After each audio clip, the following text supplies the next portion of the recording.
할렐루야! 우리 하나님 아버지를 찬양합니다. 여러분, 혹시 오늘 본문 말씀을 읽을 때에, 봉독할 때에 이런 생각은 하지 않으셨습니까? 오늘 본문 말씀은 왜 이렇게 긴 거야? 이 21절이나 되는 말씀을 다 읽으려 하는 거야. 왜 이렇게 길지? 라는 마음은 없으셨습니까? 사실은 제가 있었습니다. 이 본문을 정할 때에 이걸 다 읽어야 될까? 너무 성도님들이 힘드시지 않을까? 그런 마음이 있었는데, 교회 나오는 게 뭐냐? 말씀 읽으러 나오는 거 아니냐? 말씀 들으러 나오는 거고, 기도하러 나오는 거고, 찬양하러 나오는 거고, 말씀 좀 오래 읽는 게 뭐 그리 크게 제가 오해하고 있는 걸까요? 여러분, 교회 나와서 하나님 말씀을 많이 읽으시기를 축복합니다. 기도를 많이 하시고 와서 찬양하시고 그 은혜가 넘치는 시온성교회가 되기를 주님의 이름으로 축복합니다. 하나님의 백성에게 하나님의 말씀을 읽는 것은 중요한 관습이었습니다. 모세와 여호수아도 온 이스라엘 백성들을 모아서 하나님의 말씀을 전했습니다. 그러나 여호수아 이후에 온 백성들을 모아서 하나님의 말씀을 전하고 성경을 읽는 일은 중단되었습니다. 요시야 왕 때에 처음 말씀을 성전에서 두루마기를 발견하고, 그때 요시야 왕이 온 이스라엘 백성들을 모아서 하나님의 말씀을 선포하게 됩니다.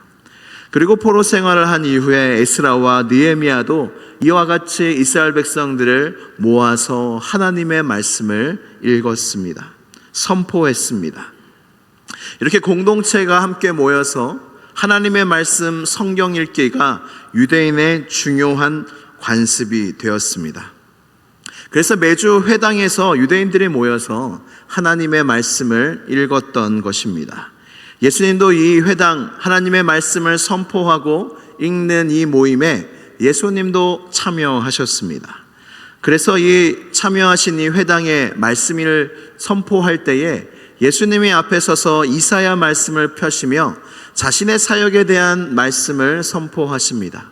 주의 성령이 내게 임하셨으니 이는 가난한 자에게 복음을 전하게 하시려고 나를 보내사 포로된 자에게 자유를, 눈먼 자에게 다시 보게 함을 전파하며 눌린 자를 자유롭게 하고 주의 은혜의 해를 전파하게 하려 하심이라.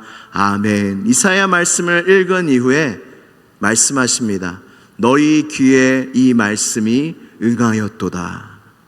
저는 이 말씀을 듣는데, 묵상하는데 얼마나 이 전율이 오르는지, 수천 년, 수백 년 전에 예언됐던 이사야의 말씀이 메시아가 오심으로 이루어졌다는 걸 선포하시는 이 놀라운 말씀이 회당에서 하나님의 말씀을 읽고 선포할 때에 이 놀라운 일들이 일어났다는 것입니다. 바울은 하나님의 말씀을 읽는 교회에 모여서 함께 하나님의 말씀을 읽는 이 중요한 관습, 영적인 관습을 유지해야 한다고 제자 디모데에게 서신을 보냅니다. 우리 디모데전서 4장 13절 말씀을 다 함께 봉독하도록 하겠습니다. 시작.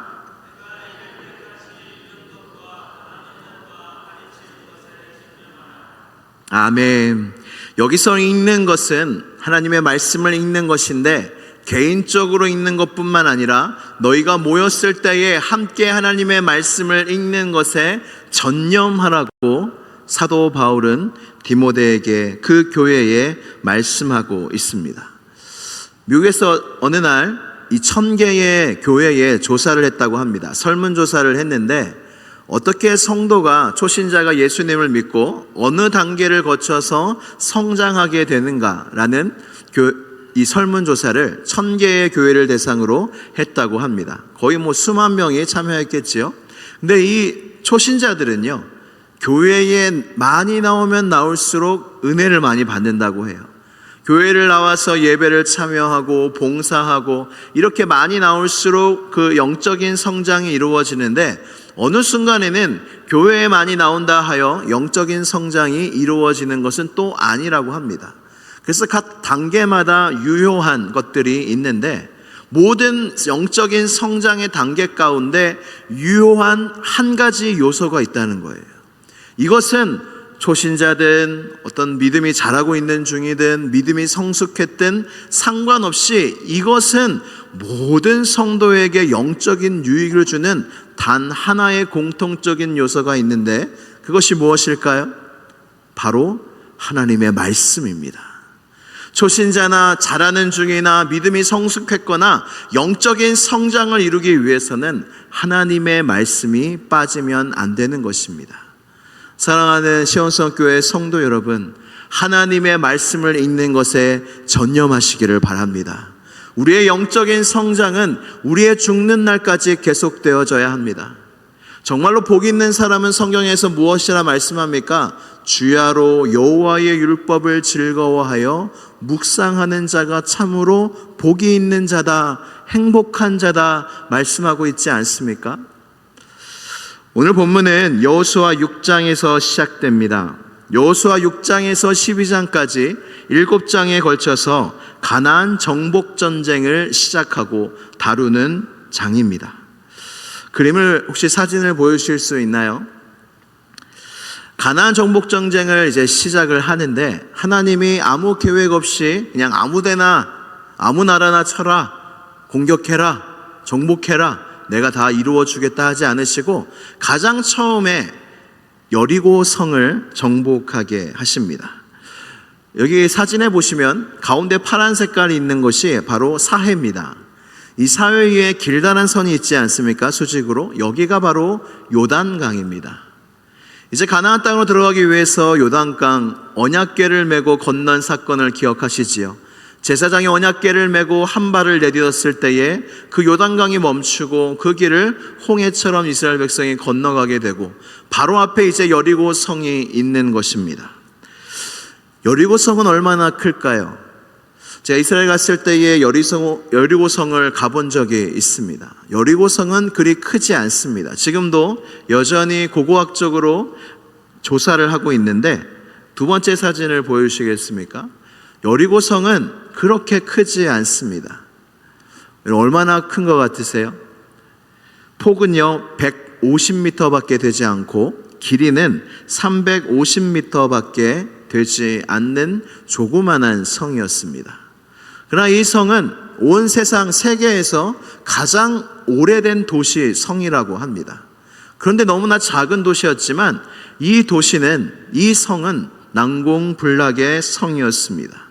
다음 사진 보여주시면 성벽이 두 겹으로 되어 있고 성벽은 9m로 너무나 높았으며 폭은 3.5m, 성벽의 폭이 3.5m여서 이 여리고 성은 그 어떤 나라도 정복할 수 없는 곳이었습니다. 근데 하나님은 이 성을 정복하라고 말씀하시면서 이미 너희에게 이 성을 주었다 말씀하십니다. 여호수아 6장 2절 말씀을 다 함께 봉독하도록 하겠습니다. 시작. 여호와께서 여호수아에게 이르시되 보라, 내가 여리고와 그 왕과 용사들을 내 손에 넘겨주었으니 아멘. 말씀을 잘 묵상해 보면 이상합니다. 아직 전쟁은 시작하지도 않았습니다. 물론 여리고 성을 돌라고 주님이 말씀하셨지만 돌지도 않은 때였습니다. 그때 하나님은 이미 너희가 이 성을 차지한 것처럼 말씀하십니다. 내가 여리고와 그 용사들과 그 모든 것들, 그 왕을 내 손에, 이스라엘 백성 손에 넘겼다라고 말씀하십니다. 그러나 현실은 말씀과 다릅니다. 이것이 바로 우리가 인생 가운데 겪는 너무나 어려운 일입니다. 근데 이 대목에서 정말로 우리가 주목해야 될 것이 무엇이냐면 하나님의 약속의 말씀과 나의 현실이 다를지라도 현실보다 더 중요한 것은 하나님의 작정이라는 사실입니다.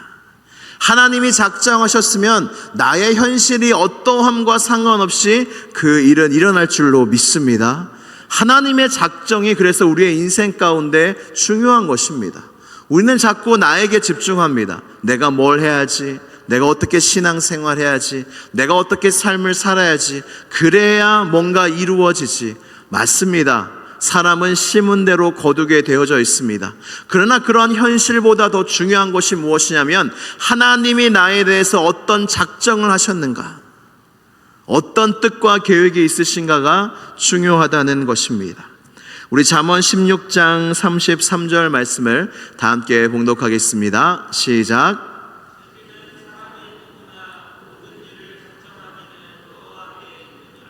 아멘. 제비는 사람이 뽑습니다. 여러분, 제비를 뽑을 때 제비 뽑는 사람이 그 제비의 결과를 아나요? 제비를 뽑을 때 그 결과를 아는 사람은 사기꾼밖에 없습니다. 그 제비를 넣은 사람, 그걸 고르는 사람밖에 없고, 제비 뽑는 것이 무엇입니까? 우리의 인생에 알 수 없는 우리의 인생을 말해주는 것입니다. 우리는 제비 뽑는 것 같이 한치 앞을 내다볼 수 없는 인생을 살아가는데, 정말로 중요한 것은 내가 제비를 뽑아서 어떤 제비를 뽑느냐가 아니라 하나님이 나를 향한 작정이 무엇인가가 중요하다는 말씀입니다. 예수님께서 이 세상에 계셨을 때에 나사로를 참 사랑하셨습니다. 마르다와 마리아를 참 사랑하셨습니다. 그런데 나사로가 어느 날 너무 큰 병에 걸리게 됩니다. 죽을 병 같은 큰 병에 걸려서 마르다와 마리아는 예수님께 사람을 보내어 어서 와달라고, 나사로가, 당신이 사랑하시는 나사로가 병에 들었다라고 요청을 합니다. 그때 예수님께서 이 말씀을 하십니다. 요한복음 11장 4절 말씀입니다. 다 함께 읽겠습니다. 시작. 이르시되 이 병은 죽을 병이 아니라 하나님의 영광을 위함이요 하나님의 아들이 이로 말미암아 영광을 받게 하려 함이라 하시더라. 아멘. 여러분, 얼마나 기뻤겠습니까? 병에 걸려서 죽을 것만 같은데 예수님이 말씀하셨어요. 이 병은 죽을 병이 아니다. 하나님의 영광을 위한 병이다 라고 말씀하십니다. 얼마나 기뻤을까요? 그런데 나사로는 정말로 병에서 나았을까요? 나사로는 병에서 나았습니까? 죽을 병이 아니라고 했는데 어떻게 됐습니까? 나사로는 죽게 되었습니다. 예수님은 그 나사로에게 가시지도 않았습니다. 나사로가 죽은 지 4일째 되던 날 그제서야 나사로에게 가십니다. 그런 다음에 어떻게 하십니까? 나사로를 다시 살리십니다. 이것이 무엇입니까? 끝났습니다. 나사로가 죽었어요. 끝났습니다. 죽을 병이 아니라고 했는데 말씀과 다른 일이 벌어졌습니다. 근데 중요한 게 뭐라고 했죠? 하나님의 작정. 나의 현실은 하나님의 약속과 말씀과 달라 보일지라도 하나님의 작정이 있으면 죽은 자도 살아나는 것이고, 나의 어려운 인생과 상황도 언젠가 하나님의 때에 역전되는 것이고, 정말로 우리의 인생 가운데 중요한 것은 이러한 하나님의 작정이라는 것입니다. 그래서 우리의 인생 속에 제일 중요한 것이 무엇입니까? 하나님의 이 작정을 믿고 사느냐, 아니면 여전히 불안해하며 사는가입니다. 만약에 마리아와 마르다가 이 예수님의 말씀을 정말로 온전히 믿었다면 그렇게 슬퍼하지 않았을 겁니다. 예수님이 오셨을 때의 마르다와 마리아는 예수님을 붙잡고 원망했습니다. 당신이 계셨더라면 우리 오라버니가 죽지 않았을 텐데요. 왜 이제야 오십니까? 원망했습니다. 그러나 하나님의 작정은 이루어집니다. 성경은 구약과 신약으로 이루어져 있습니다. 약속이란 의미입니다. 구약은 옛 약속이고 신약은 새로운 약속입니다. 우리에게는 하나님이 언약을 주셨고 약속하셨습니다. 우리의 인생 가운데 관건이 무엇이냐면, 우리를 향한 하나님의 작정, 이 약속과 나의 현실이 다를지라도 내가 그것을 믿고 신뢰하며 살아갈 수 있느냐의 문제입니다. 비록 현실은 약속과 다를지라도 성경에서 수많은 것들이 현실과 다르지만 하나님의 뜻이 성취되어질 것이고 하나님의 작정이 이루어진다는 것을 성경과 우리의 인생을 통해서 경험하는 것처럼 우리의 인생 속에 하나님의 작정하심과 약속을 믿으면서 살아야 합니다. 사랑하는 성도 여러분, 불안해하지 마십시오.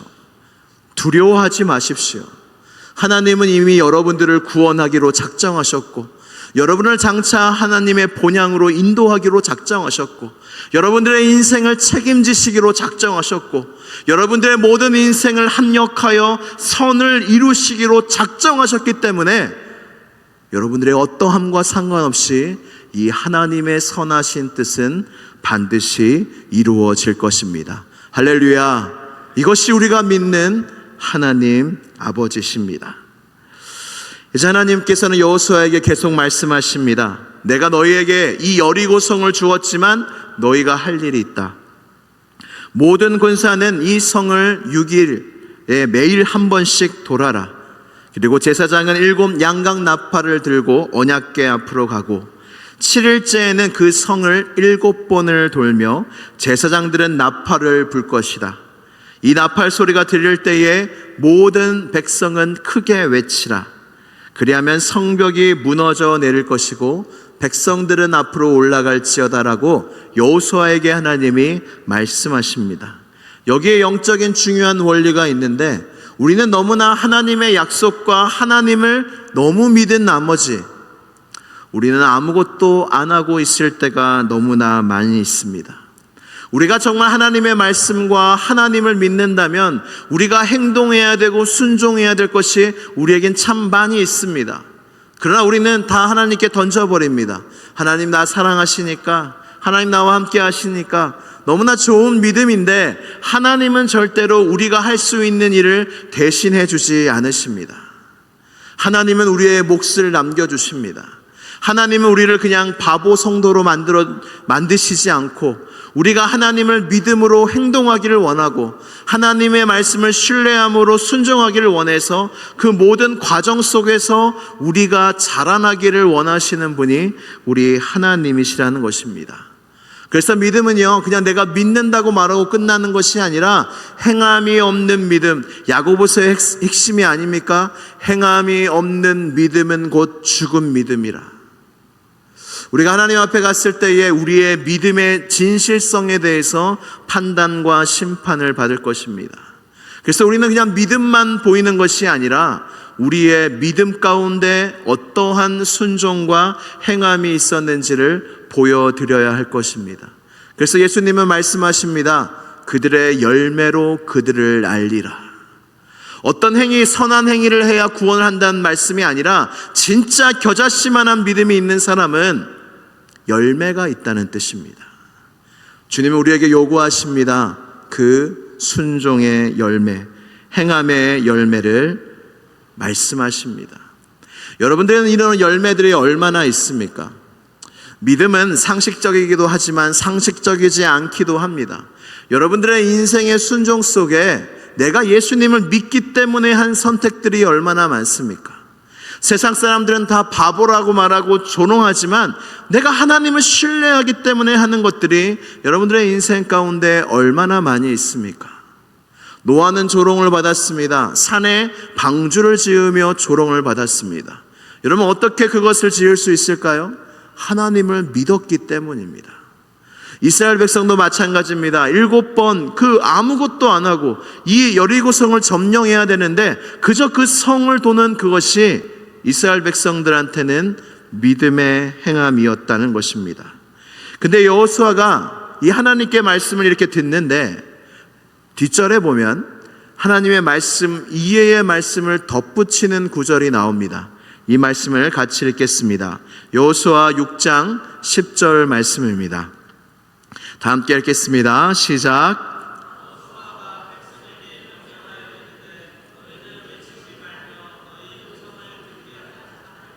너희 입에서 아무 말도 내지 말라. 그리하다가 내가 너희에게 명령하여 외치라 하는 날에 외칠지니라 하고 아멘.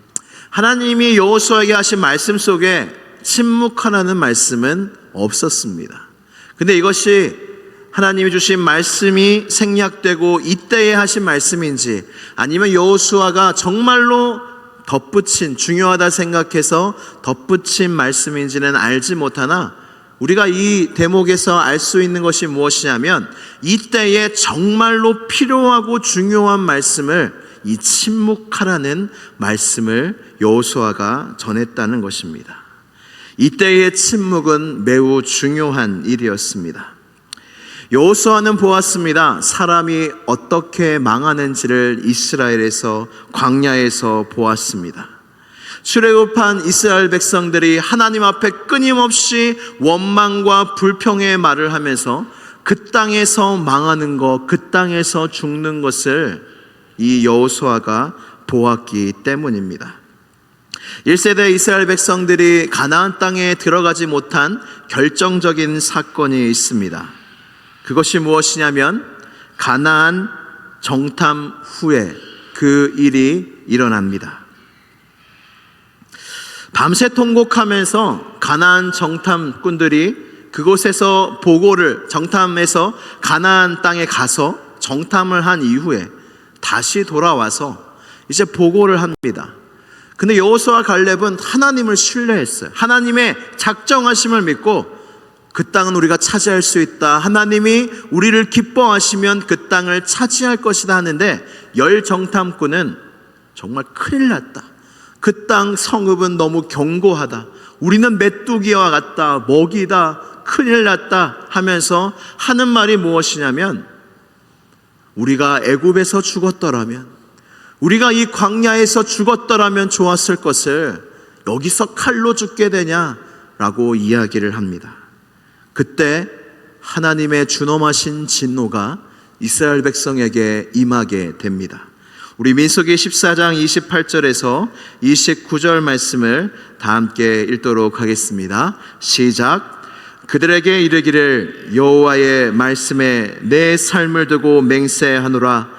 너희 말이 내 귀에 들린 대로 내가 너희에게 행하리니 너희 시체가 이 광야에 엎드려질 것이라. 아멘. 여호수아는 말의 힘을 본 것입니다. 한 사람의 불평이 얼마나 삽시간에 퍼지는지, 그 공동체의 불평과 불만에 불길을 일으키는지, 말로 어떻게 사람이 망하고 죽을 수 있는지 여호수아가 보았던 것입니다. 연초에 LA 산불이 크게 나지 않았습니까? 정말로 여의도 35배나 되는 그 큰 면적을 다 산불이 다 태워버렸습니다. 수많은 집들이 다 불에 탔습니다. 많은 사람들이 이 강풍 때문에 그렇다 많은 원인들을 찾아보았는데 그 중에 하나가 무엇이냐면 도대체 이 불이 어디서부터 시작되었는가, 여러 원인을 찾고 있는데 그 중에 하나가 무엇이냐면 신년맞이 불꽃놀이를 하다가 그 불도 아닙니다. 그 불꽃이 튀어서 그 메마른 땅에 붙게 되고 그것이 엄청난 산불이 되어서 퍼져나갔다는 것입니다. 말의 힘은, 불평과 불만과 악한 말의 힘은 참으로 실로 놀랍다는 것입니다. 그래서 여호수아는 말하지 마라. 땅을 돌면서, 성벽을 돌면서 아무 말도 하지 마라. 만약에 이스라엘 백성이 여리고성을 돌면서 말이 서로 이렇게 대화하는 게 허용되었다면 무슨 말이 오갔겠습니까? 미친 거 아니야? 도대체 이 성을 그냥 돌라는 건 무슨 말이야? 와, 이게 제정신이 아닌데 우리 돌아가자. 너무 힘들다. 이게 첫 전쟁의 시작일 것 같은데 이런 미련한 짓을 하는 게 너무나 원통하고 무슨 일이냐? 이게 무슨 소용이냐? 서로 이야기하지 않았겠습니까? 근데 말씀을 자세히 보면 여호수아의 지혜인 것 같습니다. 이것이 어떤 여리고 성벽을 무너뜨릴 거라는 말씀을 먼저 하지 않고 나중 7일째의 여호수아는 그때 백성에게 말하게 됩니다. 침묵이 중요할 때가 있습니다. 여러분 톨스토이 작가를 아시지요? 좋은 음료라는 글을 소개시켜 드리겠습니다. 혀끝까지 나온 나쁜 말을 내뱉지 않고 삼켜버리는 것, 그것이 세상에서 가장 좋은 음료이다. 언제 어떻게 말하는지 배우는 것도 중요하지만 더욱 중요한 것은 언제 어떻게 침묵해야 하는 거다. 잘못 말한 것을 후회하는 일은 많다. 하지만 침묵한 것을 후회하는 경우는 없다. 더 많이 말하고 싶어 할수록 하지 말아야 할 말을 해버릴 위험이 커진다. 저는 모르겠습니다 라는 말을 더 자주 하도록 혀를 훈련하라. 등 뒤에서 나를 욕하는 이는 나를 두려워하는 것이다. 면전에서 나를 칭찬하는 이는 나를 미워하는 것이다. 말의 힘은 세다. 말은 사람들을 하나로 만들기도 하지만 때로는 갈라놓기도 한다. 말로 사랑을 만들 수도 적대감을 빚을 수도 있다. 잘못된 생각을 드러내는 두 가지 행동이 있다. 말해야 할 때 침묵하는 것, 그리고 침묵해야 할 때 말하는 것이다. 톨스토이의 살아갈 날들을 위한 공부 중에서 이런 글귀가 있습니다. 너무나 좋은 말 글귀 아닙니까? 혀 끝에까지 나온 나쁜 말을 내뱉지 않고 삼키는 것이 세상에서 가장 좋은 음료라는 것입니다. 사랑하는 성도 여러분, 이 세상에서 가장 좋은 음료를 많이 마시기를 축복합니다. 이 말을 해야 될까 말아야 될까 하실 때는 하지 마시길 바랍니다. 이 말이 고민이 된다 하지 마시기를 바랍니다. 물론 우리의 선택이고 상황에 따라 물론 달라질 수도 있으나 우리에게 정말로 필요한 것은 침묵의 인내라는 것입니다. 오늘 설교 제목은 기도의 은혜는 인내이며 기도의 응답은 순간이다 입니다. 기도의 은혜가 왜 인내일까요? 우리가 기도하러 오는 이유가 그저 하나님께 나의 기도 제목을 드리고 응답받는 것이 전부라면 우리는 사실 이렇게 말하는 것과 다름이 없다고 합니다. 하나님, 내가 더 이상 기도하러 오지 않도록 해주세요. 문제가 있어서 기도 제목에 있어서 주님 앞에 응답받고자만 나오면 그 응답이 다 되어졌을 때에 그 사람은 도대체 무엇을 기도하겠습니까? 그저 나의 문제 해결과 나의 행복을 위해서만 기도한다면 정말로 하나님 앞에 만약에 아무 문제가 없어지고 평안해지고 행복할 때 누가 하나님 앞에 나오겠습니까? 우리의 마음을 어렵게 하는 것 중에 하나가 하나님은 전능하신 분인데 왜 도대체 나의 기도에 이렇게 응답해 주시지 않는가? 왜 지금 안 해주시나? 하나님은 평생 그렇게 호락호락하게 우리에게 응답하지 않으실 것입니다. 왜냐하면 우리에게는 기도가 필요하기 때문이고 기도의 자리로 더 나아와서 하나님의 옷자락을 붙잡는 인내가 필요하기 때문입니다. 그래서 하나님은 작정하셨습니다. 우리를 끝까지 기도하게 하실 것입니다. 주님 품 안에 안기는 날까지 나의 신앙을 위해서 기도해야 될 것이고 나의 교회를 위하여 기도해야 될 것이고 나의 가정을 위하여 기도해야 될 것이고 나의 나라를 위하여 기도해야 될 것이고 계속 하나님은 기도해야 할 상황으로 우리를 인도하십니다. 왜냐하면 기도는 응답보다 더 높은 뜻이 있기 때문입니다. 이 찬양을 다 아시죠? 기도 시간에 복을 주시네 고난 내 마음 속에 기쁨 충만하네. 할렐루야. 기도 시간에 복을 주신다는 거예요.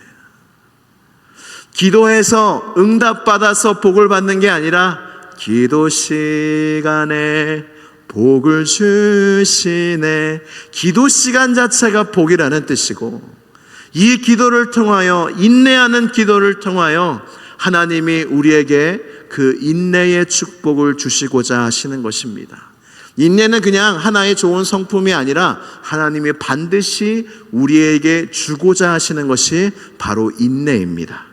우리 야고보서 1장 2절에서 4절 말씀을 우리 다 함께 봉독하도록 하겠습니다. 시작. 내 형제들아 너희가 여러 가지 시험을 당하거든 온전히 기쁘게 여기라. 이는 너희 믿음의 시련이 인내를 만들어내는 줄 너희가 알미라.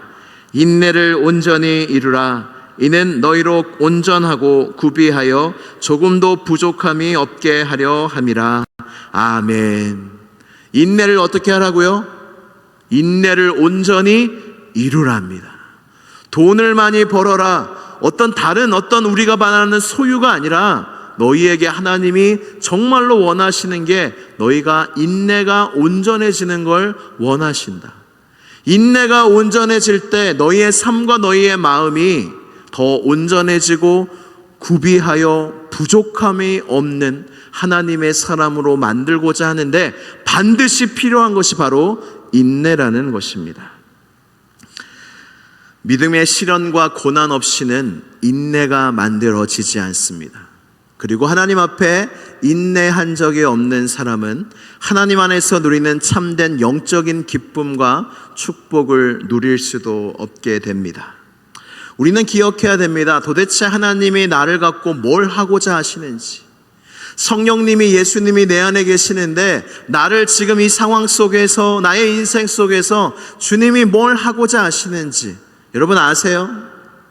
주님이, 성령님이 내 안에서, 예수님이 내 안에서 우리의 인생을 통해서 하고자 하시는 일은 하나님의 온전한 사람으로 만들기 위해서, 예수님을 닮은 사람으로 만들기 위해서, 창조의 모습으로 회복되고, 하나님이, 우리는 겉사람은 계속 후패하고 주름살이 지고 여러 가지 어려움들이 우리 육체에 나타나지만 우리의 속사람은 날로 새롭도다 말씀하시며 우리를 더욱 온전한 하나님의 사람으로 만들고자 이 땅에 있는 것입니다. 그 이유가 아니면 주님은 왜 이렇게 고된 인생을 우리에게 인내하며 살라고 말씀하시는 것입니까? 인내는 우리를 온전하게 만들기 때문이고, 인내는 우리로 하여금 더욱더 하나님의 사람으로 만들어주기 때문입니다. 그래서 하나님의 사람은요, 하나님은 인내의 훈련을 항상 시키십니다. 아브라함도요, 자녀를 얻기 위해서 몇 년 기다렸을까요? 25년이나 기다렸습니다. 하나님 전능하신데 참 답답합니다. 내가 너희 별과 같이 너희 자손을 많게 하리라. 그럼 그날 임신이 되면 좋잖아요. 근데 25년이 걸립니다. 그러다 아브라함도 넘어지죠. 이스마엘을 낳습니다. 그리고 100세의 하나님이 그 약속을 이루십니다. 왜일까요? 하나님의 때가 있기 때문이고, 아브라함에게 그 인내를 가르쳐주고 싶어 하셨기 때문에. 우리 히브리서 10장 36절 말씀을 다 함께 봉독하도록 하겠습니다. 히브리서 10장 36절 말씀입니다. 같이 읽겠습니다. 시작. 너희에게 인내가 필요함은 너희가 하나님의 뜻을 행한 후에 약속하신 것을 받기 위함이라. 아멘. 우리가 하나님의 약속하는 것을 받기 위해서 뭐가 필요하다고요? 인내가 필요하다는 거예요. 낙심하지 않고 나의 현실이 변하지 않고도 하나님을 붙잡고 인내하며 기도하는 것, 그 인내가 복이라는 거예요. 그 인내가 기도의 응답이라는 거예요. 그 인내가 우리에게 보배와 같은 것이고 축복이라는 것입니다. 약속을 받기 위해서는 인내해야 하며 그 과정 속에 하나님의 뜻을 행해야 합니다. 인내가 참으로 중요합니다. 저희도 자녀가 없어서 많은 기도를 했는데 하나님이 약속을 주셨어요. 저와 아내에게도 약속을 주셨고 양가 부모님에게도 걱정 마라, 아이가 있을 거다 주시고, 그런데 수년이 지나도 생기지가 않는 거예요. 제가 시온성 교회에 와서 또 많은 성도들이 저의 사정을 아시고 수많은 권사님들, 장로님들, 또 집사님들, 성도님들이 기도해 주셨는데 그래도 안 생기는 거예요. 그리고 어떤 분들은 오셔가지고 목사님 좋은 소식 없습니까? 저는 응답 받았는데요. 저 하나님이 분명히 이 주신다고 약속했는데 왜 아직 없습니까? 제가 어떻게 합니까? 제가 어떻게 알아요? 근데 약속을 받으셨다는 거예요. 기도할 때 약속을 받으셨다는 거예요. 어떤 권사님은 뭐라고까지 말씀하셨냐면, 목사님이 좋은 소식 없습니까? 아, 도대체 왜 없어요? 제가 꿈에서 목사님이 아들을 안고 있는 걸 2번이나 봤어요. 이렇게 말씀하시는데 저는 그때 뭐 성별도 모르고 아들까지 이렇게 보시고, 그런데 없었던 거예요. 근데 7년 만에 이제 자녀를 이제 출산하게 되고 이 7년이라는 시간이 걸렸습니다. 하나님이 왜 능력이 없으시겠습니까? 왜 당장 주시지 못하겠습니까? 그 7년의 시간이 필요했기 때문이고, 7년의 시간 속에 저의 가정에 믿음의 인내의 훈련을 하며 기도함으로 주님 앞에 나아갔을 때에 하나님이 아들을 주셨고, 사실은 아들을 주신 것보다 더 큰 축복이 이 과정 속에서 인내했고 믿었고 신뢰했고 하나님의 선하심을 경험했다는 것이 저희 가정에게 주신 가장 큰 축복입니다. 말씀을 마무리하려고 합니다. 사랑하는 성도 여러분, 기도를 왜 합니까? 응답받으려고 합니다. 여러분 모두에게 좋은 하나님의 응답이 있기를 바랍니다. 그러나 하나님은 그 응답보다 더 높은 뜻은 아무것도 이루어지지 않는 현실 속에서 하나님의 선하심과 신실하심을 믿으며 하나님의 가장 좋은 때를 믿으며 끝까지 낙심하지 않고 기도할 때에 여러분 안에 믿음의 근육이 생기고 인내의 근육이 생겨서 여러분들이 온전해지고 구비하여 부족함이 없는 사람이 될 줄로 믿습니다. 우리 누가복음 8장 15절 말씀 한 절만 읽고 마치도록 하겠습니다. 같이 읽도록 하겠습니다. 시작. 좋은 땅에 있다는 것은 착하고 좋은 마음으로 말씀을 듣고 지키어 인내로 결실하는 자니라. 아멘. 좋은 땅을 가지시기를 축복합니다. 근데 결실을 맺기 위해선 인내로 결실을 해야 합니다. 인내가 얼마나 중요한지 아시겠지요? 근데 기도하는 자는 이 인내를 배울 수가 있습니다. 인내를 이룰 수가 있습니다. 사랑하는 시온성교회 성도 여러분, 이 기도가 가장 필요한 이때에 기도의 자리로 더욱 힘써 나아가셔서 우리의 간절한 기도의 응답인 좋은 목회자를 모시는 것뿐만 아니라 이 기도를 통하여 여러분들의 그 가장 큰 축복, 인내가 온전히 이루어지시기를 주님의 이름으로 바라고 축복합니다. 우리 함께 찬양하시겠습니다. 우리 가사를 묵상하면서 찬양합니다. 모든 상황 속에서 주를 찬양할지라.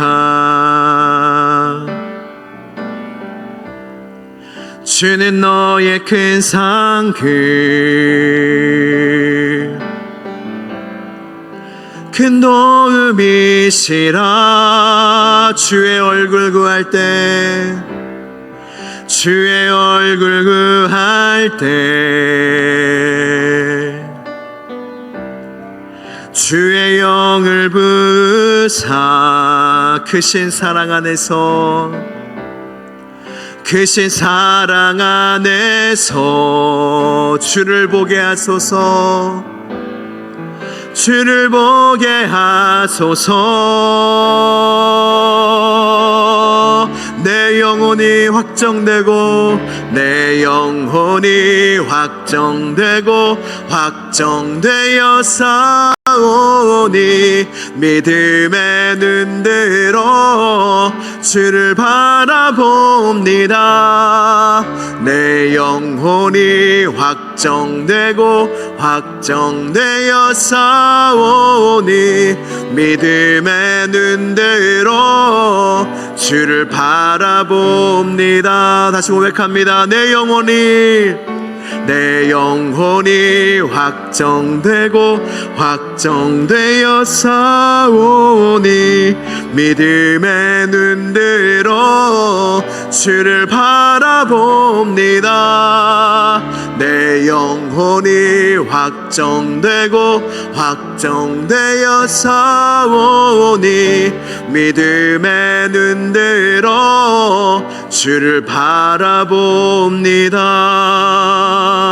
우리 다 함께 기도하시겠습니다. 하나님 아버지, 내가 기도의 자리로 더욱 힘써 나아가겠습니다.